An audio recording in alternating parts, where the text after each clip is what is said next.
qué bendición estar aquí para dar continuidad a este tema. Si ustedes recordarán, hemos venido revisando acerca del temor de Dios, su definición, la importancia, pero hemos entrado desde la semana pasada o hace 2 semanas a tocar el tema de el Dios que es digno de temer, aquel Dios que pide ser temido y por qué Él lo exige. Y evidentemente cuando nosotros revisamos quién es Dios, nos detenemos en sus atributos y en las reacciones que han tenido hombres y mujeres al conocimiento de este Dios. No hay otra reacción, respuesta que podamos dar que no incluya el temor a Él. Y ese temor, como hemos discutido, incluye un sentido de miedo, de pavor, porque Él es completamente diferente a nosotros. Él es asombrosamente diferente, grande, majestuoso, ilimitado. Y cuando nuestra limitación, nuestra pequeñez se encuentra con este Dios, hay que temblar. Pero también incluye un elemento, ¿verdad?, de reverencia, de amor, de que quiero estar cerca de Él porque me ha demostrado que a pesar de las grandes diferencias que Él y yo tenemos, Él está interesado en mí, Él me ama. Y ahí está la mezcla que hay en este sentir del amor de Dios. En el día de hoy nosotros continuaremos hablando acerca del Dios digno de temer, la segunda parte. Esperemos que podamos concluirla hoy. Y vamos a estar enfocándonos en 2 atributos principales, pero quiero recordarle esta cita de Albert Martin, que la revisamos la última vez que estuvimos juntos. Dice: hemos perdido de vista los aspectos del carácter de Dios que están planeados para producirnos temor. Específicamente, su majestad, inmensidad, santidad y su incomparable soberanía como el monarca del universo. A veces, en nuestro caminar con el Señor, nos enfocamos en aquellos atributos que nos llevan a considerarlo a Él como aquel que siempre nos recibe tal y como somos. Y a veces, incluso hasta con nuestros pecados, con nuestra rebeldía, con nuestros malos hábitos, sin considerar que Él también es un Dios santo, santo, santo, justo en gran manera. Y como menciona aquí, dentro de esos atributos, soberano e incomparable.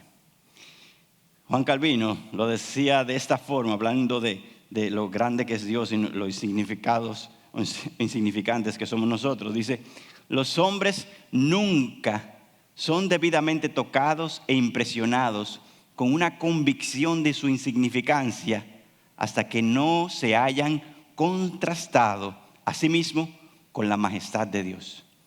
Solo cuando nos encontramos de frente con este Dios nos damos cuenta de lo insignificantes que somos. Y para recordar un poco acerca de los 3 ingredientes que nos ayudan a aumentar el temor a Dios, y por eso estamos en el primero. Uno es un concepto correcto del carácter de Dios, o sea, quién y cómo es Él. Un segundo, un sentido activo y generalizado de su presencia, de que Él está aquí en todo tiempo conmigo. Número 3, un conocimiento de mis obligaciones para con Dios. ¿Qué le debo a Él conforme a quién Él es y de que Él está aquí? Entonces, estamos en este primer punto y continuaremos después con los 2 que siguen. Pero en la última ocasión revisamos su grandeza como parte del carácter de Dios. Y hablábamos de que dividíamos este carácter en 3 categorías: su grandeza, su santidad y su amor, ya que allí podemos entrar a agrupar el resto de sus atributos. Dentro de su grandeza podíamos denotar su poder, su sabiduría, su omnisciencia para conocerme desde dentro, mis motivaciones, mis pensamientos, su omnipresencia, porque su espíritu está donde quiera que yo voy. Pero en el día de hoy nosotros nos vamos a concentrar ahora en su santidad y en su amor. Y para mí ha sido de gran ministración, de gran edificación, revisar una vez más al Dios santo que tenemos, pero también al Dios lleno de amor. Y esa es una mezcla singular, hermanos. Esa es una mezcla que es difícil como ser humano a veces pasarle una línea y decir, yo sirvo a un Dios santo, santo, santo, pero también Él me ama. En cuanto a su santidad, tengo que tener cuidado al caminar delante de Él. Pero Él también me ama y me acepta y ha pagado por mis pecados. Y es algo difícil para ser humano caminar así. A veces nos vamos de un lado y terminamos en el temor servil, esclavos, porque sabemos que Él es santo y no aguanta quienes somos y seguro está cansado de verme continuamente pecar y pecar y pecar. Y entonces termino como un esclavo viviendo un cristiano mediocre y apagado y seco. Pero por otro lado también me puedo llevar de que Él es solo amor y puedo terminar siendo un libertino y tomando su gracia en vano. Entonces el equilibrio de esas dos cosas es algo que vamos a tratar en el día de hoy. Vamos a denotar cómo el temor de Dios las mezcla. La santidad de Dios, primeramente. Un verso que es súper conocido y creo que ese es el principal que nos muestra este encuentro con un Dios santo. Dice en Isaías capítulo 6 del 1 al 3. En el año de la muerte del rey Usías vi yo al Señor sentado sobre un trono alto y sublime, y la orla de su manto llenaba el templo.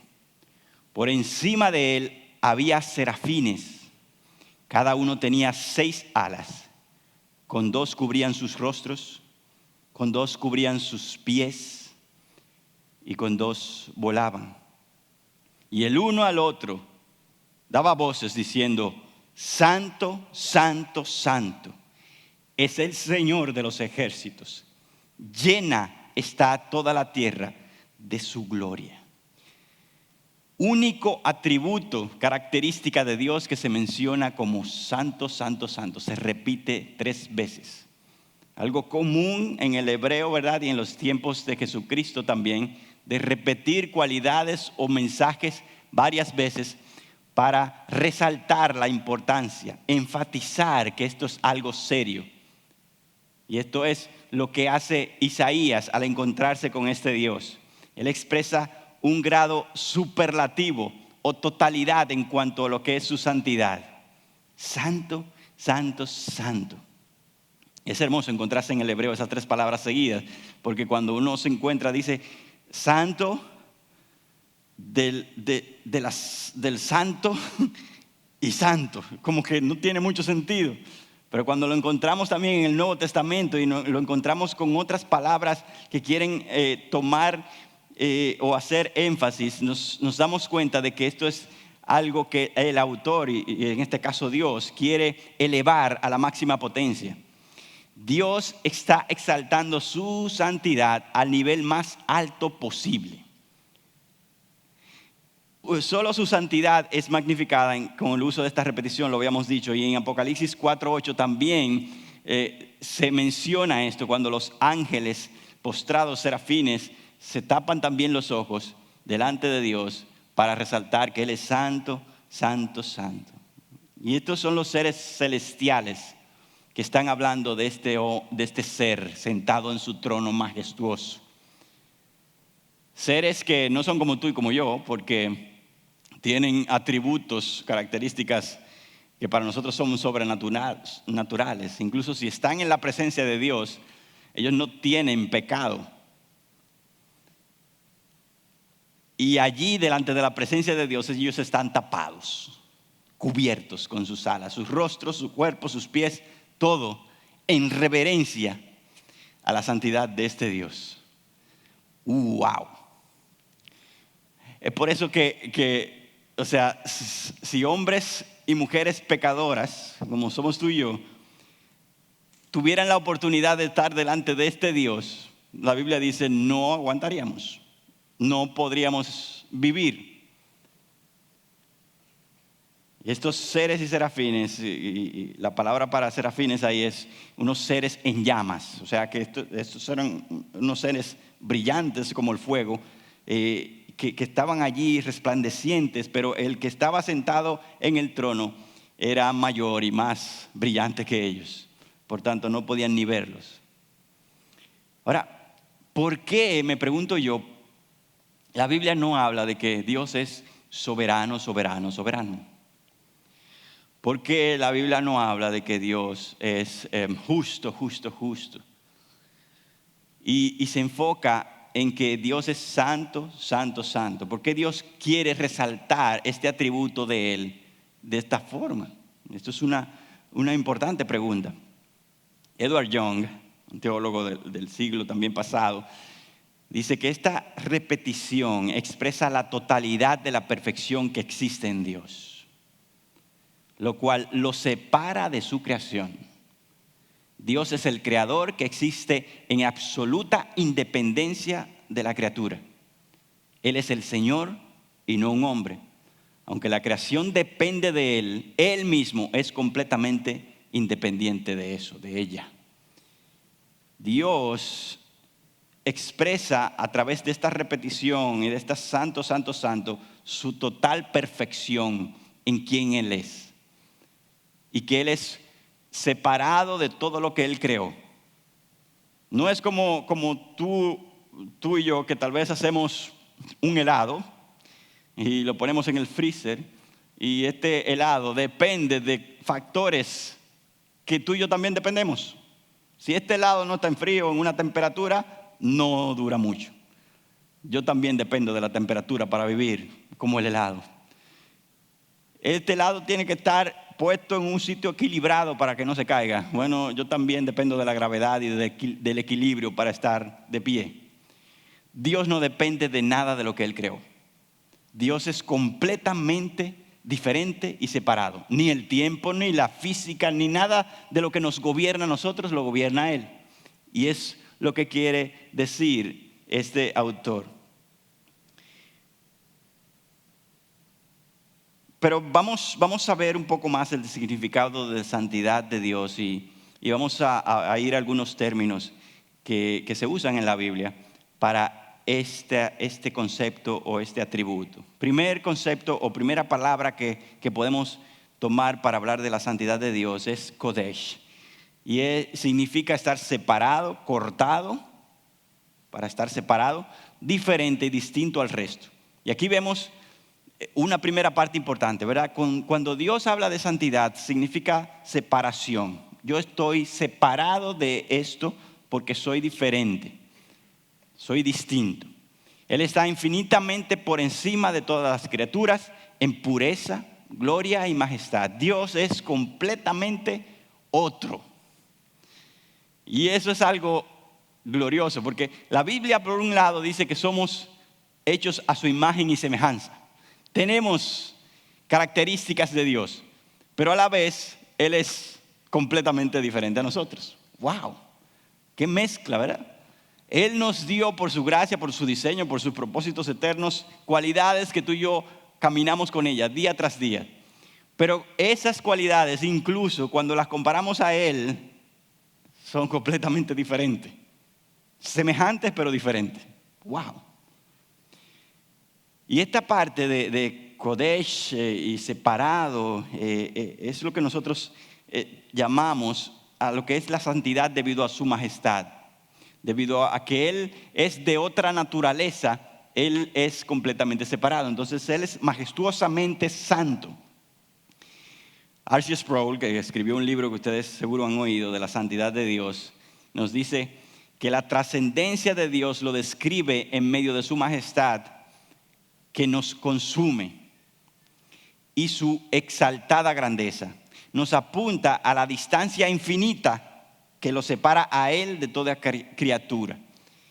Esta cualidad de Kodesh, de separado, es que Él está por encima de todo. Él es trascendente.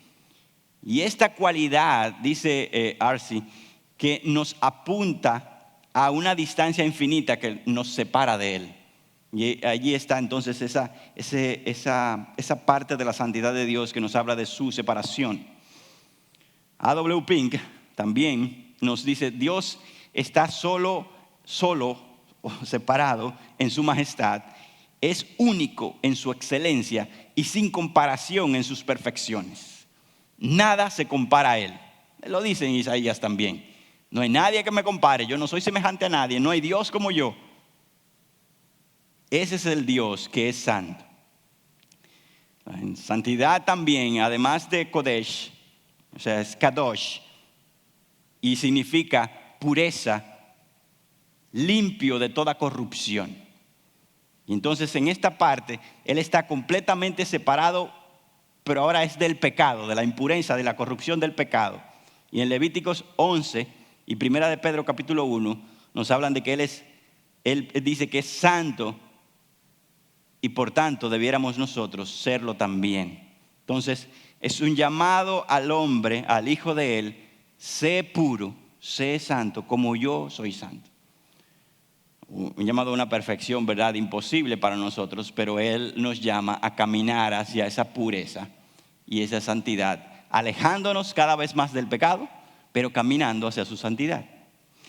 A veces simplemente pensamos que caminar en santidad es apartarnos del pecado, pero es apartarnos de Él para caminar hacia la santidad de Dios. Y cuando esas dos cosas no están juntas, el ser santo es imposible. La Biblia también dice en 1 de Juan 1 que Dios es luz y en Él no hay tiniebla alguna. No hay oscuridad alguna. Y aquí habla, ¿verdad? Cuando habla de luz, habla de su pureza y de tinieblas, de la corrupción, del pecado. Él es infinitamente puro. O sea que por un lado la santidad de Dios nos dice que Él es completamente otro y por el otro lado nos dice que Él es infinitamente puro. Esto implica la santidad de Dios. Ahora, de manera práctica, en el día a día, ¿qué implicaciones tienen para un hombre y una mujer, pecadores ambos, el caminar delante de un Dios como este? Un Dios que es completamente otro y que es infinitamente puro. Yo creo que hay un verso que nos puede mostrar claramente esto. Nadab y Abiú, un verso no un pasaje.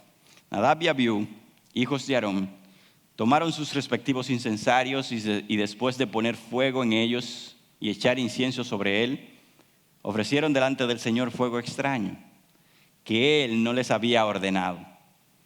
Y de la presencia del Señor salió fuego que los consumió y murieron delante del Señor. Estos dos hijos de Aarón estaban delante de Dios en su presencia y ofrecieron, dice aquí, fuego extraño delante de Él, algo extraño a Dios, algo que Dios no había mandado. Y el resultado, eran sacerdotes incluso, el resultado fue que Dios los consumió en fuego. La palabra de Dios nos dice en Éxodo capítulo 30 el por qué esto era un fuego extraño.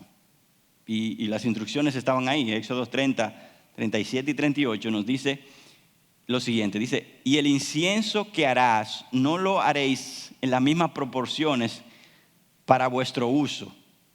O sea que tú vas a hacer un incienso para mí en mi casa, pero tú no lo vas a hacer igual que para el uso tuyo. Va a ser diferente. Te será santo para el Señor, dice Éxodo 30. Cualquiera que haga incienso como este para usarlo como perfume será cortado de entre su pueblo. O sea que lo que usaban para sus casas no era posible usarlo para el Señor. Si lo usabas ibas a ser cortado. ¡Wow! Y es por esto entonces que en el siguiente verso Moisés trata de explicarle a Aarón lo que pasó, lo que le pasó a sus hijos. Esto es lo que el Señor habló diciendo: como santo seré tratado por los que se acercan a mí, y en presencia de todo el pueblo seré honrado. Y Aarón guardó silencio. La explicación a la muerte de tus hijos es que yo debo ser tratado como santo. Cuando no lo soy, la consecuencia es muerte. Lo que se hace comúnmente en el día a día, en la trivialidad de sus vidas, no es lo que yo acepto. Lo que se ofrece a mí debe ser coherente con mi persona. Cuando no lo es, hay consecuencias. ¡Wow! ¿Qué implica la santidad de Dios?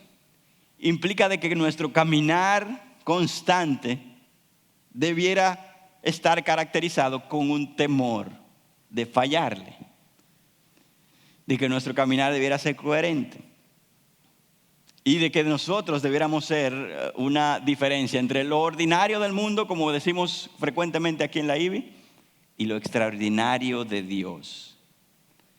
Recordémonos, Él es completamente otro. Lo complejo de esto, o lo retante de esto, es que, como ustedes saben, en el Antiguo Testamento había un lugar de adoración. Allí se llevaban ofrendas, se llevaba incienso, y eso que se llevaba debía ser santo. En el Nuevo Testamento, después de la gracia y cuando Jesucristo vino, el templo está aquí, tú y yo. No hay un lugar donde yo pueda decir, aquí voy a ofrecer esto trivialmente, porque soy yo, está dentro de mí, y aquí lo voy a ofrecer santamente. No, mi vida completa es el templo de Dios, así que yo no escapo a su santidad en el día a día. El incienso que ofrezco con mi vida debe ser santo, siempre. Un autor, que no sé si lo conocen, llamado Miguel Núñez, dice lo siguiente: cuando su santidad no nos produce temor, le perdemos el miedo al pecado. Y cuando le perdemos el miedo al pecado, nos extraviamos y sufrimos la consecuencia del extravío. De manera que el temor que proviene de su santidad, al final, nos beneficia a nosotros. ¡Wow! Por una parte, ¿verdad? La santidad de Dios debiera producirnos temor. Es lo natural. Y ese temor nos debería hacer apartarnos del pecado. Incluso Proverbios, cuando habla del temor de Dios, dice que el temor de Dios nos aparta, o es apartarse del mal. Y cuando le perdemos miedo al pecado, dice que nos extraviamos y entonces las consecuencias vendrán para nuestra vida. Por tanto, al temer su santidad, nosotros somos beneficiados con ella.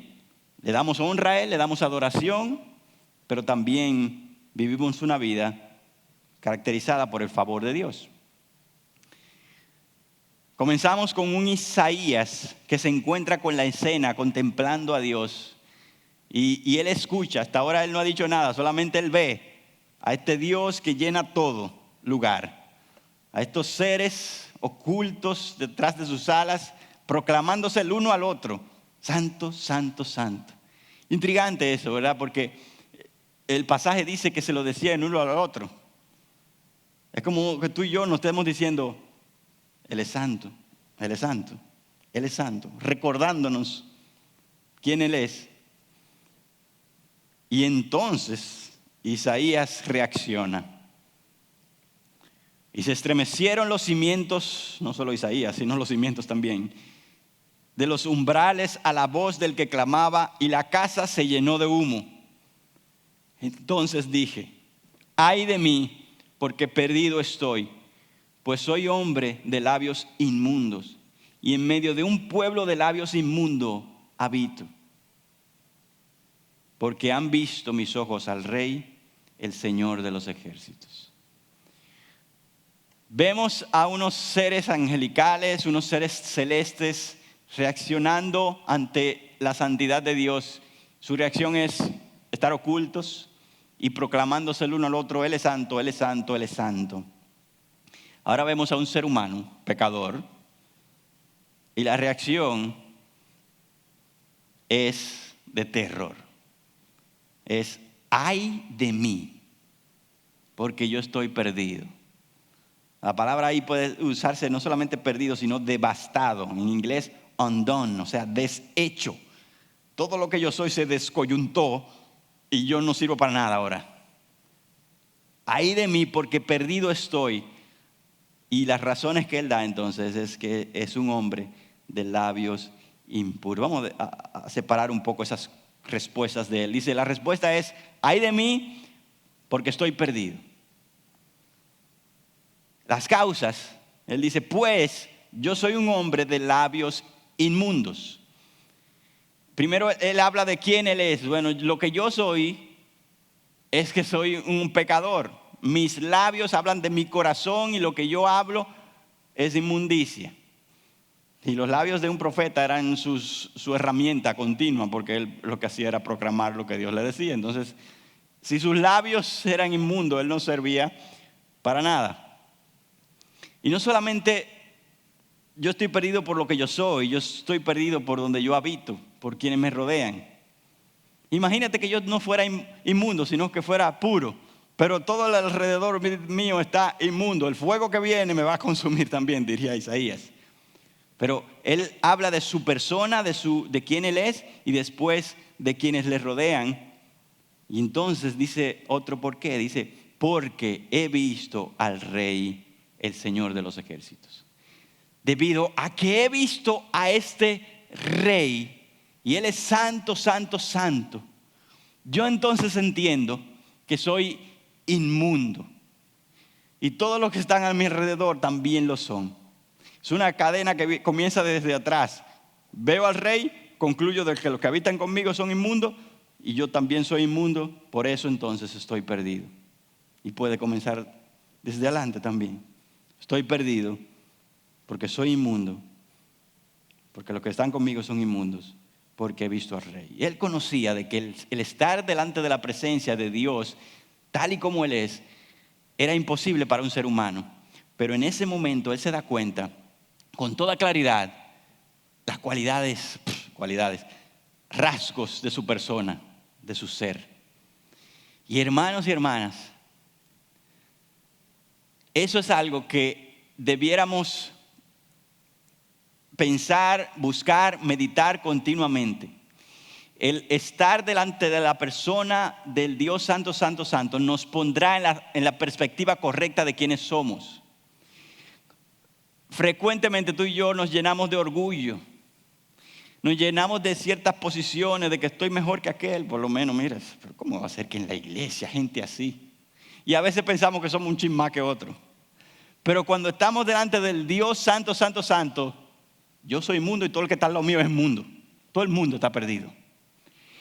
Esa es la posición correcta para un cristiano, poder tener misericordia del otro. Porque si no estamos ahí delante de ese Dios Santo, Santo, Santo, pensaremos que somos algo. Y pensaremos que los que están al lado mío serán los que están mal. Pero delante de Él no hay nadie que se mantenga en pie. Y por eso nosotros debiéramos ir delante de Él continuamente. Para que produzca el temor en nosotros y podamos reconocer nuestra condición. H.H. Rowley dice lo siguiente: esta respuesta de Isaías no es por la conciencia de su humanidad en la presencia del poder divino, sino la conciencia de su pecado en la presencia de la pureza moral. No es simplemente que él era un hombre y estaba delante de Dios, que era completamente diferente, sino que el Dios diferente que lo es completamente puro moralmente, y yo soy un hombre lleno de pecado. Y es esa conciencia de pecado lo que le hace a Isaías pronunciar esas palabras. Jerry Bridges, que es el autor del libro recomendado para este curso, nos dice: nuestra respuesta a su santidad ética o la pureza moral es llegar a estar conscientes de nuestra pecaminosidad e impureza. Esa debiera ser una respuesta a nuestra exposición a la presencia de Dios y su santidad. Estar conscientes de que somos pecadores y que somos impuros. Ahora, si tomamos estos pasajes o este pasaje central que hemos decidido elegir para hoy, que es Isaías capítulo 6, y lo unimos con otros pasajes de la palabra de Dios, ¿cuál debe ser en completo, en su totalidad, la reacción de un hombre o una mujer de Dios ante la santidad de Dios? porque estamos revisando este atributo con el fin de poder temerle más. Entonces, la reacción ante su santidad debiera llevarnos a temerle, y ese temor nos llevará a una vida de santidad personal. O sea, la reacción incluye un temor que lleva a la vida de santidad. Segunda de Corintios, capítulo 7:1 dice: por tanto, amados, teniendo en estas promesas, limpiémonos de toda inmundicia de la carne y del espíritu, perfeccionando la santidad en el temor de Dios.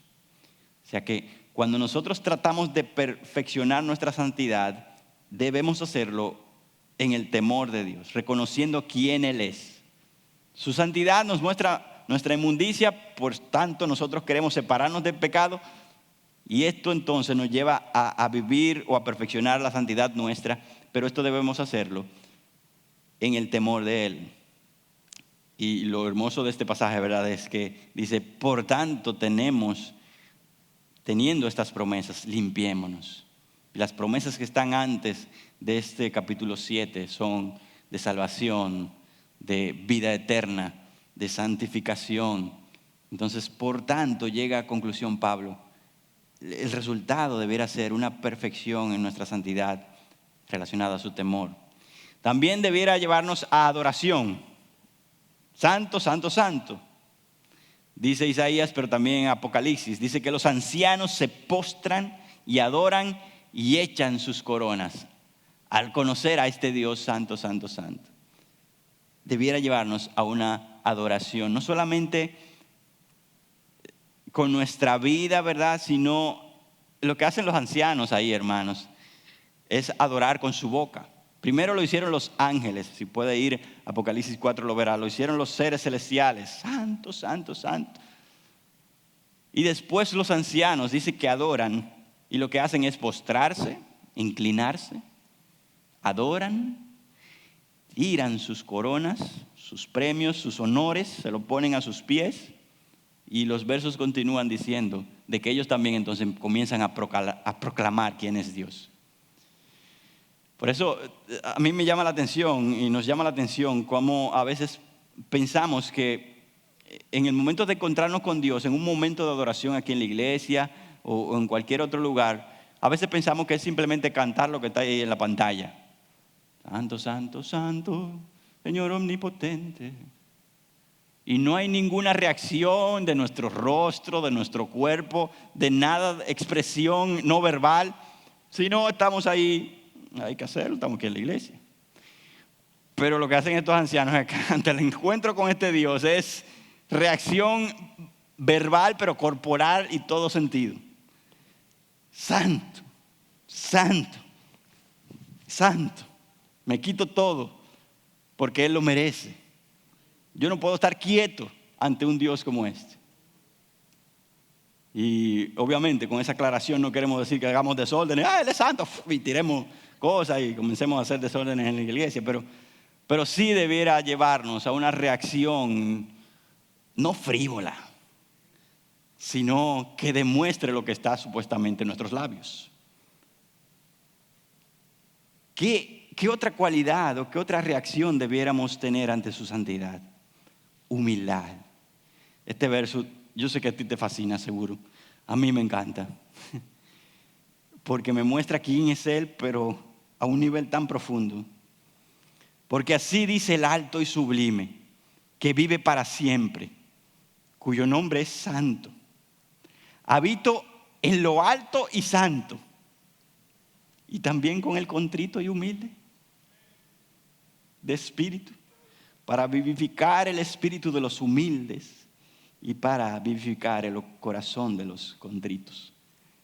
¿Qué Dios es este, hermano? O sea, Él dice: yo soy alto y sublime. Alto significa que está muy lejos. Yo habito en lo alto y santo, allá. Pero también esa trascendencia mía se convierte en cercanía ante un corazón que es sencillo, humilde y está contrito por su pecado. ¿Te imaginas a un Dios como este? ¿cómo no temer, amar y servir a un Dios como Él? Él es así. No se le puede acercar fácilmente a Él como somos, porque Él está separado. Pero Él también está cerca a la vez de aquel cuyo corazón es humilde y sencillo. Entonces, una reacción ante esa santidad que Él describe es que debiera llevarme a mí a ser un hombre y una mujer, en el caso de las hermanas, humildes, contritas de espíritu. Este verso nos mezcla las dos cosas, o nos habla un poco acerca de esta santidad de Dios, la reacción que Isaías tuvo, y ahora lo que hace Dios. Dice, terminando el pasaje de Isaías: entonces voló hacia mí uno de los serafines con un carbón encendido en su mano, que había tomado del altar con las tenazas, y con él tocó mi boca y dijo: he aquí, esto ha tocado tus labios, y es quitada tu iniquidad y perdonado tu pecado. Isaías estaba en una condición que acabamos de describir, que era deshecho, devastado, perdido. Dios hubiera podido dejarlo ahí. Ahí es la condición que tú debes estar, porque yo soy santo.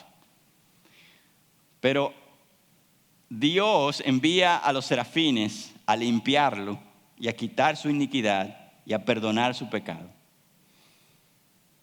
Si Isaías se hubiera quedado como estaba, yo hubiera dicho, o sea, si yo soy un hombre de labios impuros, he visto a Dios, yo estoy perdido, mira mi condición, yo no sirvo ni para tener una relación con Él, ni para servirle, ya no estoy en el ministerio de profeta, y ahí me quedo.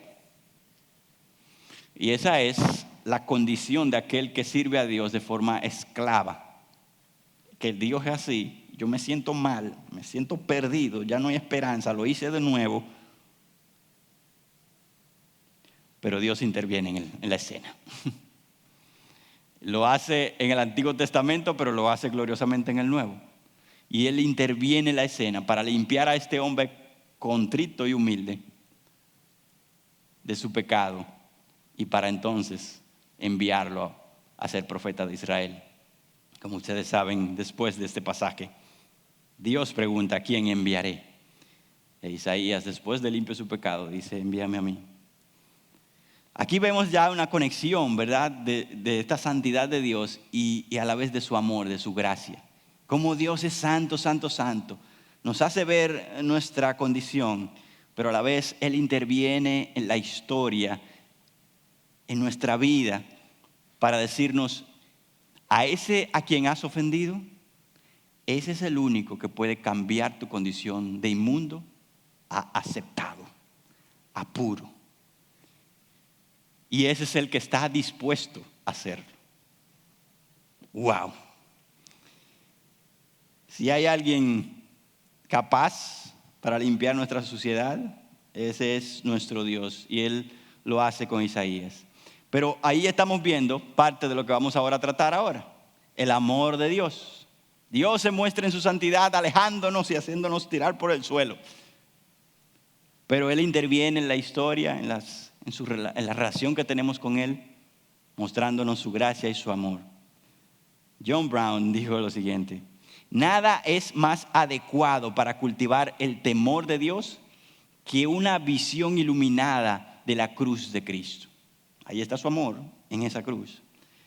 Allí brilla la santidad sin mancha, la justicia inflexible, la sabiduría incomprensible, el poder omnipotente y el amor santo. Allí en la cruz de Cristo nosotros vemos la santidad de Dios en su máxima expresión. Dios no acepta, no admite pecado. Alguien tiene que pagar.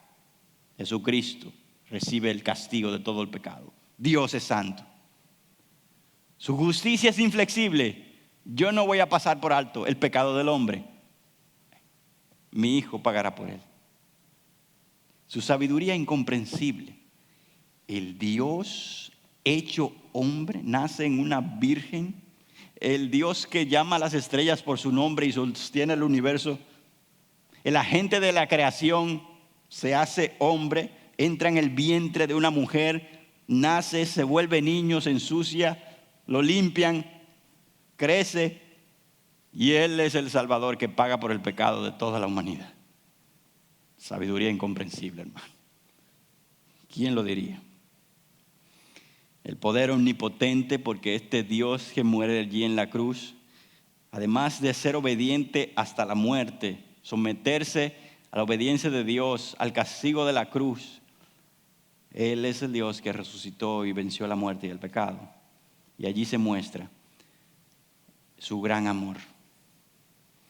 Hemos hablado de su grandeza, y ustedes, la última vez que nos reunimos, y su grandeza definitivamente nos mueve a admiración.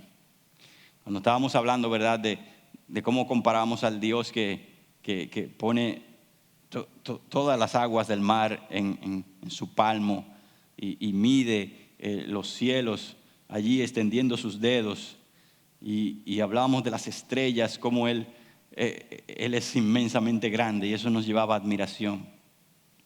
Cuando nos enfocamos en su santidad, que acabamos de revisar, además de admiración, nos humilla, nos tira por el suelo, nos hace comer polvo.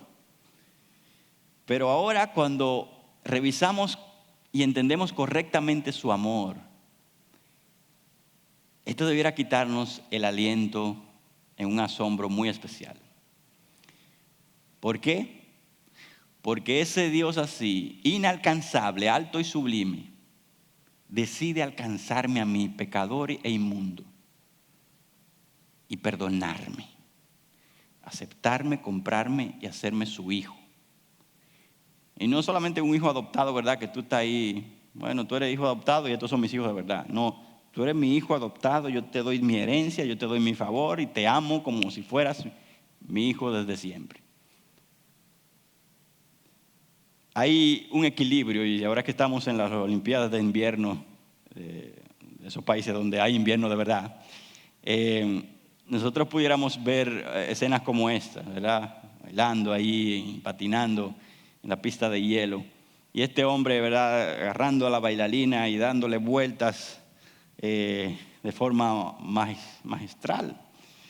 Y nosotros vemos allí un círculo que se forma, ¿verdad?, cuando él gira alrededor de sí mismo a esta mujer. Y él es el punto central, ¿verdad? Él es el eje o el centro de ese círculo que se forma. Y aquí yo quiero hablarle un poco de física, pero una física que nos ilustra algo hermoso de nuestro Señor. Al darle vuelta a esta mujer en el piso y él siendo su eje, hay dos fuerzas que interactúan. Una es una fuerza hacia afuera, que es la fuerza centrífuga, la que la arroja hacia allá. Si él la suelta, usted sabe para dónde va. Porque esa fuerza la alejará de él, del centro. Esa es la fuerza centrífuga.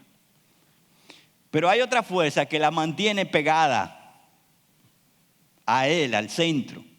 Y es la fuerza centrípeta. Y así se mantienen ellas dos en equilibrio, de forma tal que pueden seguir dando vueltas y vueltas, y ella no se va si él no la suelta. Porque ambas logran contrarrestarse y lograr ese balance. Es similar con lo que nosotros debiéramos vivir en cuanto al temor de Dios. Por un lado, hay cualidades, atributos de nuestro Dios que son como la fuerza centrífuga. Nos mandan lejísimo. Nos alejan reverencialmente de Él. Él es santo, santo, santo. No, Él es soberano. Yo decido lo que yo quiero y no le pregunto a nadie. Y esos son atributos que tú y yo, si los revisamos, de verdad nos alejaríamos de nuestro Señor. Pero por el otro lado están los atributos que nos acercan a Él. Él es un Dios lleno de amor. Dios es amor. Él ha mostrado gracia para con nosotros, misericordia, bondad, compasión. Y esas cosas nos acercan a Él continuamente. Cuando esas dos fuerzas están en el equilibrio, el temor de Dios verdadero se da. y mantenemos la danza con Dios correctamente. Hermanos, necesitamos esa balanza. Necesitamos ese enfoque. Sí, enfocarnos en que Dios es amor, pero enfocarnos también de que Él es santo, santo, santo. Y acercarnos a Él confiadamente, pero con reverencia, porque Él es digno de ser temido. Y nosotros hemos hablado un poco acerca de la reacción ante un Dios, ¿verdad?, que nos aleja. Porque ya hemos hablado de su grandeza y eso nos lleva a una admiración que nos humilla. Y hemos hablado un poco acerca de su santidad y eso también, como mencionábamos, nos pone por el suelo. Y tenemos que hablar un poco acerca de la reacción, las implicaciones de su amor para con nosotros, para poder tener ese temor en un balance adecuado. Antes de eso, Jerry Bridges dice, debe haber siempre una sana tensión entre la confianza con la que nos acercamos a Dios como sus hijos y el asombro reverente con el que le reconocemos como el Señor soberano. Es esa confianza que nos lleva a decir, Abba, Padre, Papito. Y es esa conciencia, un asombro reverente que nos lleva a pensar y a reconocer lo que dice su palabra, de que Él es el Rey inmortal, eterno, invisible y majestuoso. Esas dos conciencias deben unirse para un temor de Dios correcto. Ahora, hablemos un poco del amor de Dios y el temor a Él. ¿Cómo se unen esas dos cosas? La última ocasión que estuvimos aquí juntos, en nuestro tiempo de oración, estuvimos leyendo este salmo. Y un pasaje glorioso es este de los versos 3 y 4. Señor, si tú tuvieras en cuenta las iniquidades, ¿quién, oh Señor, podría permanecer? ¿Quién? Pero en ti hay perdón para que seas temido. ¡Wow! Él reconoce de que si Dios tomara en cuenta todos los pecados que hay en nosotros, nadie permanece. Nos esfumamos como el fuego que consumió a los hijos de Aarón. Pero, y gloria a Dios por los peros de la Biblia, pero en ti hay perdón para que seas temido. Su temor me lleva a temerle. Su amor mostrado en ese perdón, en esa gracia, en esa compasión, en esa misericordia, me lleva a un temor santo hacia Él. Porque yo no soy digno, lo reconozco cuando hago esta pregunta. Pero tú eres diferente. Tú no eres de esos que tomas en cuenta las iniquidades por siempre y no te olvidas de ellas. Tú la olvidas incluso, dice la Biblia, hablando en lenguaje humano. En ti hay perdón. Y por eso la reacción del hombre ante ese perdón, ante esa gracia incomprensible, es camino de una forma que honre tu amor, que honre el perdón recibido. No hay forma de que alguien que haya experimentado el perdón de Dios no tema a Dios. Jesucristo lo decía de otra forma. Aquel que ha sido perdonado mucho, ama mucho. Porque entiende de dónde lo han librado. Y por tanto la respuesta, la recompensa, el pago ante ese amor y ese perdón es: Señor, yo te amo y quiero vivir para ti. Ese es el conocimiento que los hijos de Dios hemos llegado. Hemos llegado a conocer un amor incomprensible que nos atrapó, nos capturó y nos llevó hacia Él. Y hemos dicho: ya yo no vivo para mí, yo vivo para Él. Ya yo quiero el último aliento de mi vida será entregado para Él. Y esto hace el amor de Dios. El amor de Dios perdona. Y la Biblia está llena de pasajes que nos dan una ilustración clara de lo que significa el amor de Dios. Dios demuestra su amor para con nosotros en que, siendo aún pecadores, Cristo murió por nosotros. Por un lado, ¿quieres ver muestra del amor de Dios? Aquí este pasaje dice claramente: siendo tú un pecador y una pecadora, Dios envió a su Hijo al mundo, lo entregó y Él murió por nosotros. Allí Pablo está hablando, ¿verdad?, de manera conjunta, por nosotros, su iglesia. Este pasaje nos habla un poco más personal. Gálatas 2:20 dice, y la vida que ahora vivo en la carne, la vivo por la fe en el Hijo de Dios, el cual me amó y se entregó a sí mismo por mí. Yo quiero detenerte un poco a pensar en algo que me ministró, porque a veces lo paso por alto. Y es que el Dios que murió por los pecadores, el Dios que murió por su iglesia, el Dios que murió por nosotros, como en el verso anterior, es el Dios, Jesucristo, que Pablo dice, me amó. Es diferente decir que Dios ama a su iglesia, lo cual es cierto y glorioso, a que Él me ama a mí, Joel Peña.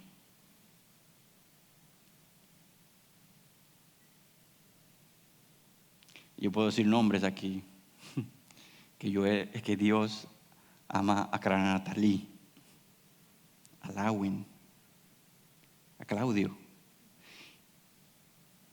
que me ama a mí, que su amor fue dirigido, sí, es verdad, a un grupo de gente que yo no sé el número, pero dentro de ese grupo de gente está directo, sin doblar para ningún lado, a la persona de Joel como Él es, a ti. Te amó y se entregó a sí mismo por ti. Pon tu nombre ahí. Porque Pablo entendía eso y entonces es por eso que él decía, ya no vivo yo, vive Cristo en mí. La vida que ahora vivo en la carne, la vivo en la fe, en el Hijo de Dios. Ya yo estoy crucificado. Él me amó y se entregó por mí. ¿Lo entendemos? La muestra de su amor es la entrega de Jesús.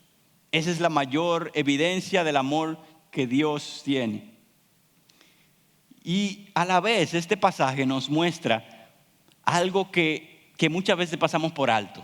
Y es que el amor de Dios mostrado, ¿verdad?, a través de Jesucristo en la cruz, es quien me impulsa o debe ser el motor principal de mi vida de santidad. Es el motor principal que me lleva a vivir una vida que le agrade. Cuando el motor es otro, el castigo de Dios y las consecuencias del pecado, mi motivación va a estar por el suelo. Va a ser algo que se esfuma, como esa semilla que cayó en la piedra, que con gozo recibieron la palabra, pero se fue después. Porque aquí Pablo nos está hablando de que es esto lo que le lleva a una vida que ahora no es en la carne, sino para Él. Y vamos a ver eso un poco más adelante. Su amor se muestra para con el mundo. ¿Cómo? Porque Él dio a su Hijo unigénito, para que todo aquel que en Él cree no se pierda, mas tenga vida eterna.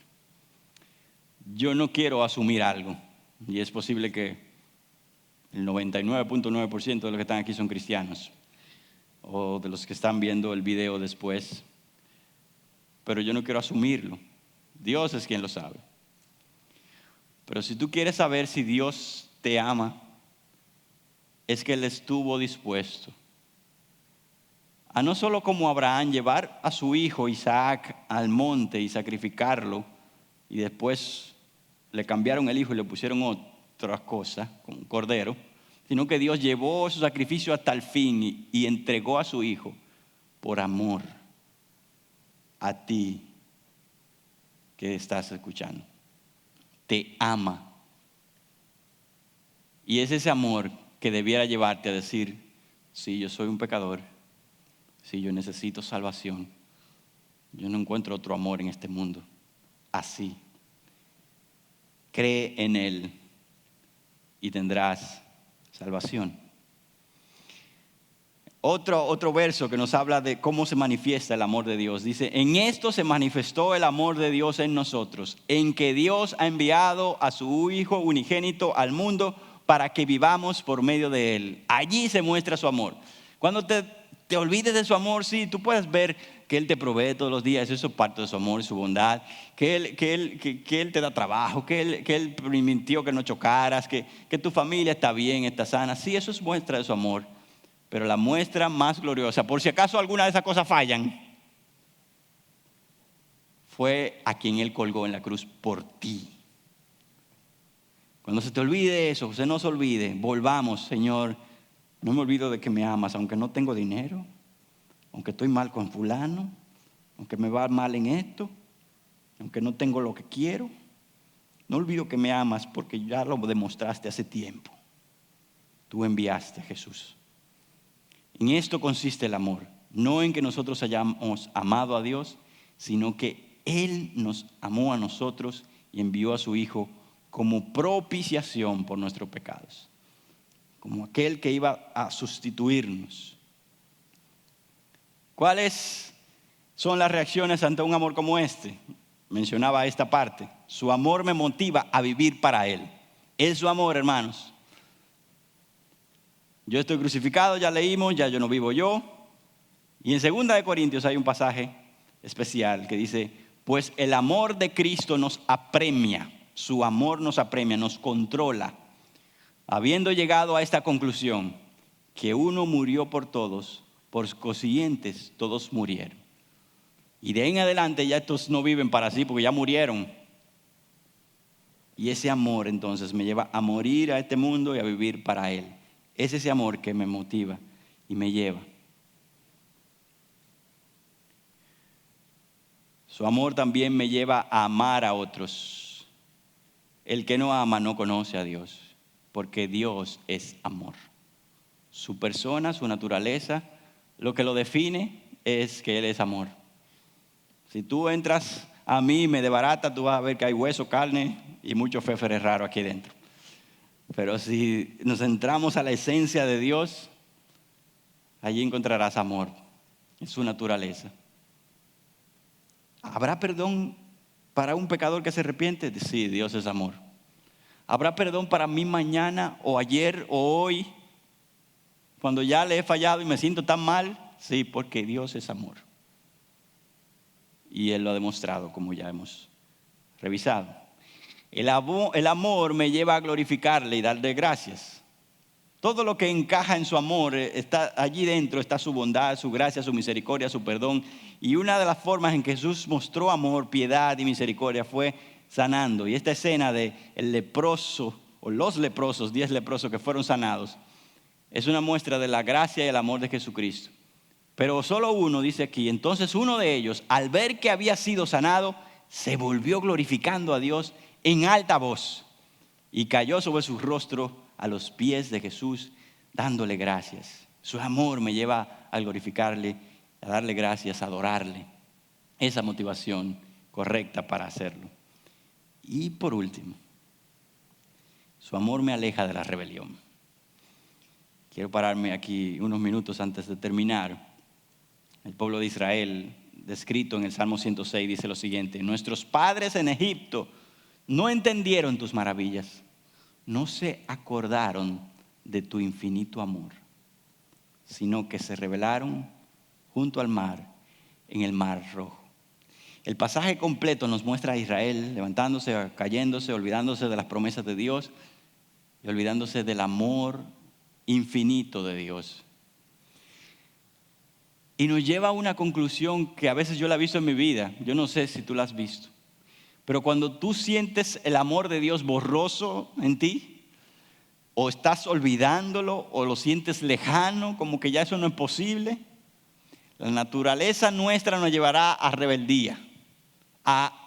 Imagínate, ya no hay esperanza, déjame seguir haciendo esto, que está mal delante, pero yo soy así ya. Y sigo haciendo la misma cosa que son rebeldes a Dios, y me voy apartando, me voy apagando, me voy olvidando del Dios que tiene un amor infinito. Wow. ¿Te has preguntado si la ausencia de temor de Dios en tu vida, la rebeldía de tus andanzas, libertades que van en contra de ese temor, están relacionadas a lo que le pasó al pueblo de Israel? ¿No entendieron tus maravillas? ¿No se acordaron de tu infinito amor? Dios nos llama en esta noche y todos los días a no olvidar que Él es santo, santo, santo. que Él es grande, inalcanzable, pero Él es amor puro, necio muchas veces, porque nos persigue y nos atrae si somos sus hijos. Recuerda esto: su santidad, su grandeza, su amor y todo lo que eso conlleva nos llevarán a temerle genuinamente. Él es un Dios digno de temer.